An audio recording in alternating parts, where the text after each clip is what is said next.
What do you do if you've been married for 30 years and never had an orgasm? Let's talk about it. Let's talk about it. So it is Friday, and on Fridays we often do our roundups of what's happened on the blog this week, on the podcast this week. We had an amazing podcast with Zach Lambert yesterday on his new book, Better Ways to Read the Bible. I really enjoyed that book. Like, as someone who has been traumatized in the evangelical world, realizing how many people who I thought would care about the harm being done didn't care, and that really threw me through a loop. Like, how can people read the Bible and know the Bible so well and look nothing like Jesus?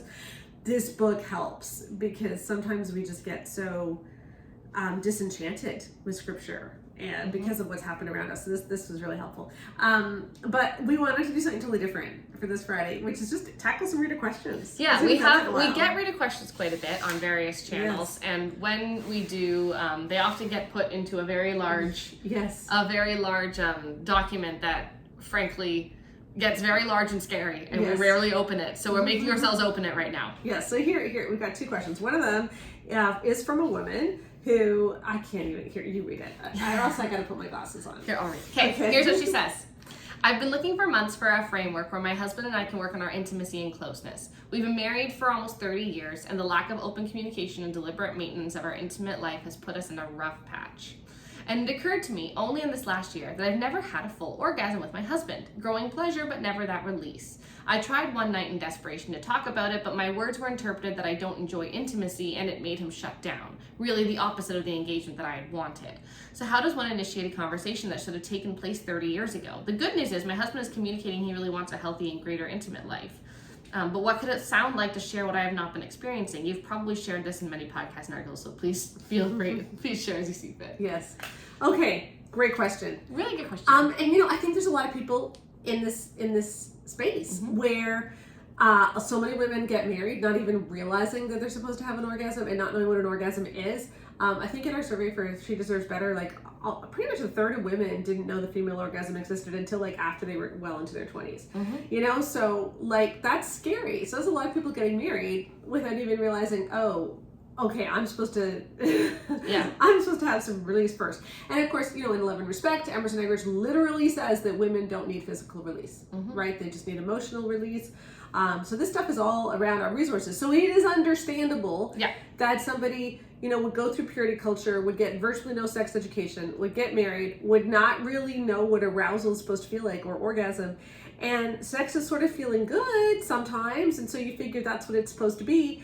And then you just realize after a lot of years where you can't keep sustaining this, that, maybe I've been missing something. Yeah. And you try to have that conversation with your husband, but the problem is saying now, after 30 years, I don't think I've ever had an orgasm, is a really heavy thing for him to hear. Yeah, especially since we're not talking about a couple where he's known the whole time that she's not orgasming, and then they have this conversation. That's a different conversation from what I'm about to say. Yeah. But there's a lot of people out there who are faking it or saying, yeah, that was good for me, or for decades, for years, and their husband does not know that they are not having release. And should he? I mean, maybe, but if he had the same terrible sex education too. But also, what if you're having sex with someone and they say, I love that was so good for me, are you questioning whether or not they had an orgasm? That would almost feel abusive. Be well, are you sure? Did you get there? Are you sure? We'd be saying to that guy, hey, back off, right? Yeah. So he's just, there's a lot of men who are taking their wives at their word, and if she's not getting there, I do feel like hearing this would also be a massively betraying, a betrayal feeling. Yes, again. So again, I want to be kind here, where it's you have to have the conversation. Yeah. This is an important conversation. You matter. Your sexual experience matters to the women. But also, I do think that if this is a situation where he couldn't have really been expected to know, because she was following the advice to fake it, to be enthusiastic, even if she couldn't respond physically, she could respond emotionally. Which is what Shanti Felton says, and for women only. There is very subtle advice to women and not so subtle advice to women to genuinely fake it. Yeah. Right? And so I still think that a guy should have taken it upon himself to make sure that his wife was reaching orgasm. I still think he should. No, but he might have been doing it, not realizing it wasn't working. Again, again, this is the thing. We have to give benefit of the doubt to both parties. She says he's a great man who wants it to be better. Yeah. But that to me, like, if it like, I'm sorry, but that is a hard thing to hear. And I do think that we expect, I was saying this to you the other day, where it's like, I think like we do a really good job of saying that little boys should get to cry and have emotions just like little girls, and we don't do a good job of recognizing, like, not us, but like the society as a whole does not do a good job of recognizing that grown men also experience the same emotions. Grown men can be betrayed, they can be hurt, they can be self-conscious, they can struggle, they can need reassurance, they can need all these things, and that's what I see when I see this. Yeah. Like, yes, you have been robbed. But if it wasn't your husband's desire to rob you or his actions that robbed you, but it was your lack of education, your lack of knowledge, that is something that needs to factor into the conversation. It can't be you haven't given me an orgasm for 30 years. Yes, I would totally agree with that. No, because he's the one who's being betrayed right now because he's been lied to for 30 years. Let's be very clear. Like, even if you weren't deliberately, but it doesn't matter if it was deliberate on both sides. It doesn't matter if it was deliberate. That is the end result. He now for 30 years thought he had a sex life that his wife liked, and now he's realizing that, like, that's a hard thing to hear. And so please just recognize that if you're having the conversation, not saying you don't have the conversation. You have to have the conversation. This guy seems grateful that she did bring up the conversation. But it's just and so that's how going forward, you know, the conversation is probably like, you know, I want us to have an amazing time in the bedroom. I want us both to really enjoy it. I feel like I've been missing out, and because I didn't realize how much I was missing out, I feel like I led you to believe something that wasn't true, and I regret that. But we can't make up the past, but we can have an amazing future together. And can we figure out how to do that? You know, like having those kinds of conversations, as opposed to you did everything wrong. Now, if he knew, that's a different conversation. That's a totally different conversation. Because it's not betrayal then. That's the thing. It's the betrayal aspect that I'm reacting to here. It's like, if he's like, well, I just didn't think that you wanted it. Well, that's on you. That's on you. So, you know, we have an orgasm course that can help you work through this. I'll put a link to it in the podcast notes. We've had a lot of people take it who had their first orgasm after like 25 years. One woman. I don't think we had 30 years. This might be a record, but we did have 25 years. One woman wrote. Actually, quite a few. So, you know, it really can be helpful, just helping you figure out what your body needs and what arousal feels like, and helping him be part of that conversation too. It does make me this just makes me really pissed off. Like this whole conversation, not this woman, but the fact that the church says they value marriage. The church puts all this emphasis on, like, oh, we need premarital counseling, we need to have all these marriage courses in churches, and we need to have, you know, we need to all read all these marriage books, and yet so many women don't even realize the female orgasm exists. Right? Like, and like that's not her job, and that's not her fault. Like, that's not your fault. Like, if you are the lady here who's done 30 years, and it's not your fault. Like, because you also probably were the good Christian girl who didn't go and search how does sex work in Google because you were afraid to get porn. Exactly. Right? Like, and so, but then you think in the secular world, like, they're not putting emphasis on marriage necessarily. They're not putting emphasis on, like, let's make sure that we do marriage. No, their orgasm rate is also ridiculously low. No, it's better than ours. Depends on which population you're looking at. It depends on which population you're looking at. So anyway. If you're looking at people who engage in hookup culture. Then it's not. Actually it's higher because people who engage in hookup culture for longer, like in certain age groups, they tend to be the ones who enjoy it. That's true. Right. So there's a lot of, it depends on how you break it all down. When you look at just relationships and marriages, like religious folks can be, anyway, it depends on what you're studying, which population. Hard to figure out. But like anyway, I just think if we as a church culture are going to say that we are so pro-marriage and that we really, then how is it that there are so many people who don't realize that they've never reached an orgasm for 30 until years. 25 or 30 Like, years? we're not talking it's 18 months into my marriage and now I'm realizing that it's not working out. It's like 18 years plus. So exactly. So it's not, if you are in this story and you're like, I have to talk to my spouse about this because I'm realizing this happened, it's not necessarily your fault. Especially if you're like, I only just realized this is a thing that it might explain why I'm feeling very apathetic about our sex life, right? That's awesome. But just when you're having the conversation, I would handle it with the knowledge that it's probably going to feel like a massive betrayal to your spouse, because whether it was intentional or not, it is. And he sounds like he was ignorant too. Like, he probably went into this with no sex education as well, which is another big problem. I would just say too, like, when you've been having sex for 30 years and it hasn't been pleasurable, realize that getting it pleasurable probably means you have to do sex in an entirely different way. Mm-hmm. So like, you know, and then if it doesn't work, our tendency, like if, you know, we put so much pressure on ourselves to feel aroused, our tendency, if that isn't working, is say, well, just go ahead, it's fine. But like, you need to get out of that mindset, because if you're going to figure out how to reach orgasm, you got to push through it. So the orgasm course can help you do that. You want to read the next one? Sure. Okay, here's another question that we're going to tackle. Different person.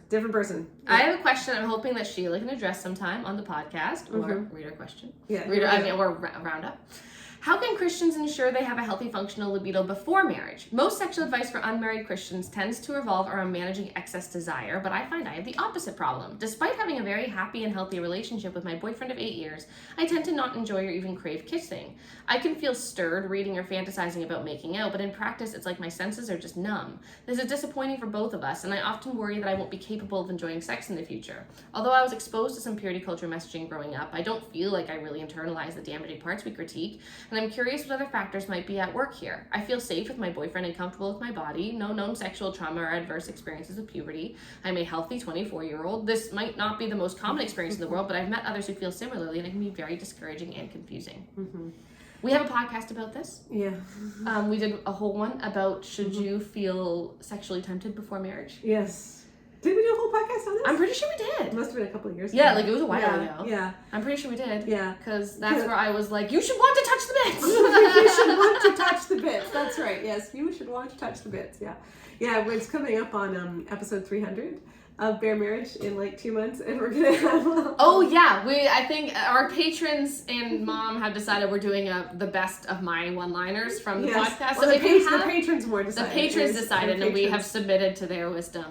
So if you have any one-liners that you love of me and you're a patron, go find the hashtag Best of Becca in the patron group. Yes. And add it there. But everyone else just put it somewhere and see if we can get it. And you can join us at patreon.com/baremarriage.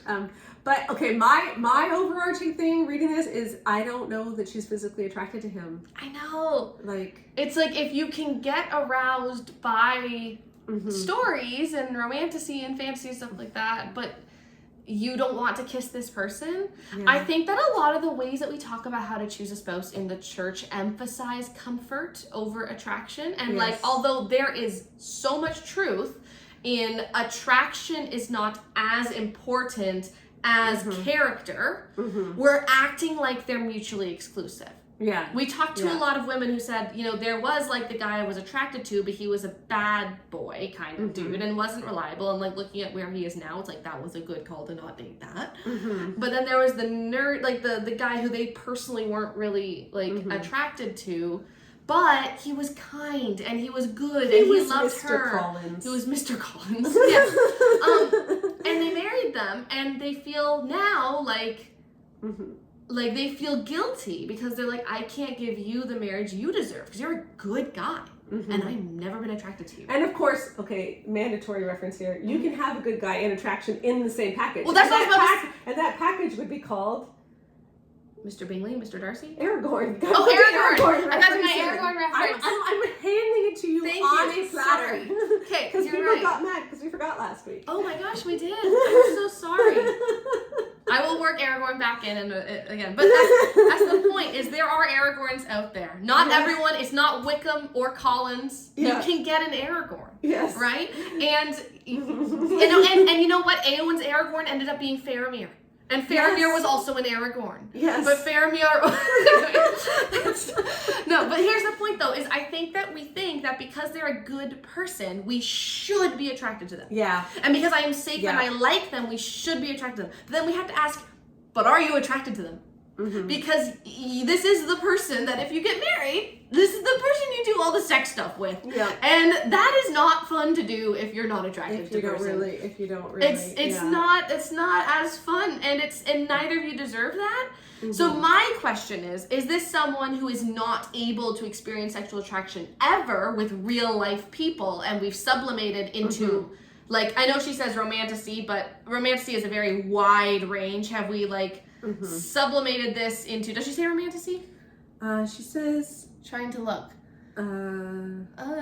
Reading or fantasizing about making out. Yeah, okay, so just making out is not really, I'm gonna say like the books that are more on the porny side, but just making out that's like PG rated book. Yeah. Yeah, so that's the thing. So if just like regular romance is getting you going, but this guy is not. Yeah, what I would ask is like, this is a weird question, but can you picture yourself kissing any man that you know?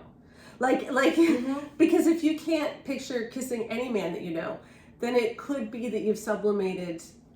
Like there might be something going on. Yeah, and so it might just be worth talking to a therapist. Yeah. And honestly, getting this stuff sorted out when you're 24 is so much better than getting it sorted out when you're 44. Like, it's nothing to be ashamed of. Like, it's great that you're aware of this about yourself. I think this is fully within the realm of not typical, but normal. Yeah. That's what this sounds like to me. Yeah. Like, this is not the typical person's experience, but you're well within the sphere that is normal people's experience. But let's talk about what it means to be attracted to someone, because it doesn't necessarily mean that, like, when you see them, you get all butterflies and you get all weak-kneed. You know, like, lots of people are attracted in the sense that they enjoy kissing, enjoy having sex, enjoy with someone who is just not that normally physically appealing to most people because they love them. Well, sometimes and there is that spark of attraction there, because attraction isn't just physical, right? But sometimes there's just not that spark. And, you know, or maybe sometimes like that spark really was there, like, you know, when you were 25 and that spark has kind of faded or something, but you still really enjoy them. And that's really common. So I don't want people to think that like attraction is only thinking that this specimen, this body that is like the best body and that this specimen is like the best thing, because that's not what it is. But you do have to enjoy kissing them. Like that's just the massive red flag. Is if you're not. But I would say, why do you not enjoy kissing them though? Because is it that like maybe they kiss weird? Yeah, but I also think that's a red flag.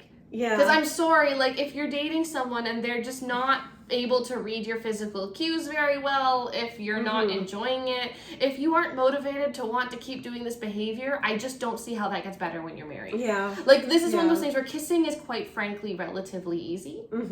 Like, and so if that's not working out, that's a lot less complicated than the other stuff. Well, that's my opinion. That's not based in research, so anyway, but just from I hearing many people's stories. I am very hesitant if someone is thinking about marriage, if they really don't want to touch the bits, as you said, like really don't want to jump into bed. Because if you've been with someone for 8 years, like, you know. Yeah, that to me seems like, I think the other thing, and this is really hard to say, and it's really hard to talk about, but like, I think what's hard is that not everyone needs to get married.